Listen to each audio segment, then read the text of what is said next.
عليكم يا آل سلام حشيشة à l'appareil كراكم شوية لاباس. Qu'est-ce que je voulais dire? J'étais en train de tester toujours le son parce que j'ai vu que le son il est désaccordé. Comme dirait Mlanok. Non, Mlanok il accorde toujours bien et tout le temps. Non, une fois il m'a envoyé un message, ça fait longtemps, hein. C'est le Mali s'il passe par là. Je vois que ces derniers jours il est prolifique et c'est bien, c'est une bonne nouvelle. Une fois, il était en train de poster des vidéos, c'était 12 vidéos, vidéo 1, vidéo 2, vidéo 3 et tout. Bah, d'un moment, j'avais reçu un message privé qui dit « Khrati Hashisha, j'ai tout mélangé ». Il ne sait plus par où ça commence les vidéos. Il a commencé par la 6. Hassol, je rigole.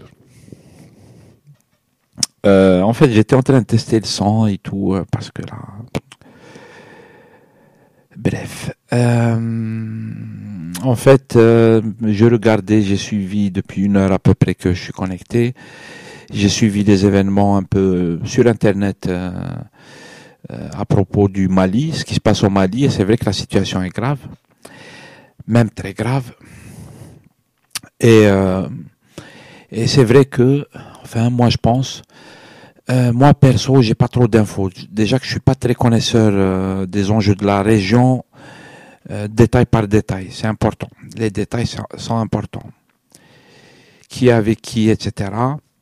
Moi, ce que j'ai pu comprendre, c'est ce qui, de loin, comme ça, ce que j'ai pu lire comme article. J'ai vu 2 ou 3 entretiens, notamment les déclarations des responsables du MNLA, le Mouvement National pour la Libération de l'Azawad, je pense, qui ont expliqué ce qu'ils sont en train de faire. Ils sont en train d'occuper la région de l'Azawad qu'ils ont toujours revendiquée. Ils l'occupent et ils communiquent du moins très clairement sur le sujet en disant que c'est bon, c'est la déclaration d'indépendance, nous occupons le terrain, etc. Ils ont clairement dit et redit, même si c'est pas pris en compte par les médias français qui ne le répercutent pas, mais ils ont dit plusieurs fois qu'ils n'ont rien à voir avec les groupes terroristes qu'on appelle Qaïda ou le Ansar Din et tout. Ils se sont clairement éloignés de ça. Mais ici, dans les médias, on continue à parler d'Al-Qaïda, Ansar Din, etc. On parle des islamistes et tout et tout. On veut faire peur, je pense. Beaucoup plus que la réalité. Pardon. Et donc voilà, c'est ce que j'ai compris, j'ai suivi un peu.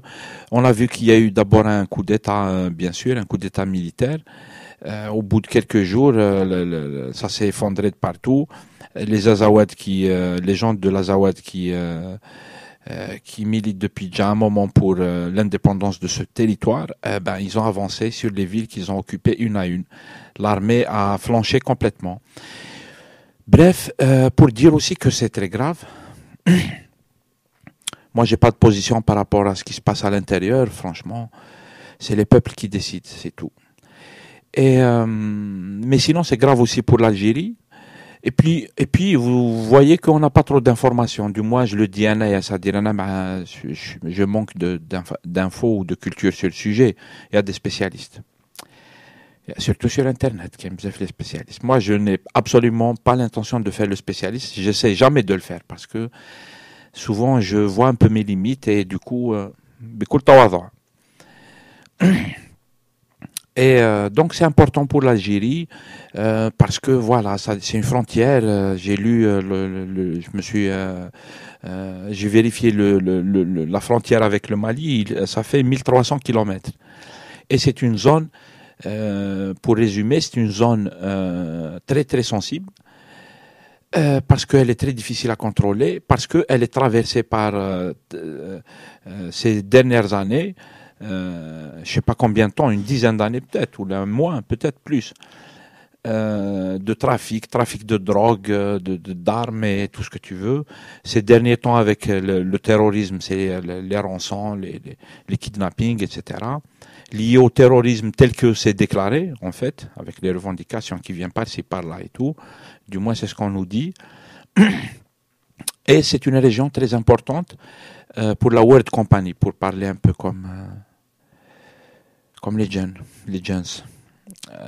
La World Company, les Américains, les intérêts occidentaux, c'est super important la région du Sahel parce qu'il y a énormément de minerais, donc d'énergie, et c'est une zone de transit vers toutes les régions qui intéressent qui intéressent l'Empire. Le Moyen-Orient, l'Afrique, l'Asie, ouais, l'Asie de l'autre côté, direct. Donc voilà, c'est une zone qui est très sensible. C'est en train d'exploser. C'est très grave pour l'Algérie. Visiblement, les autorités algériennes n'ont aucune position, un peu comme avec la Libye. Très visiblement, c'est encore un autre signe de faiblesse. Ce qui n'est vraiment pas bon, c'est pas bon pour l'Algérie, c'est pas bon pour le peuple algérien, c'est pas bon. Tout ça, voilà. C'est pour ça que moi perso, je finis sur ça. Moi perso, j'ai toujours soutenu le fait de changer ce régime, installer quelque chose qui convient et qui peut défendre les intérêts des Algériens. Parce que ما يدافعوش على les intérêts des Algériens. Ça saurait sinon. C'est tout ce que je voulais dire. J'espère que le son il a marché. J'espère le khair, comme d'hab, parce que la situation est toujours grave. Et puis c'est tout. Et n'oubliez pas de casser vos télévisions, parce que la télévision c'est une arme de destruction massive.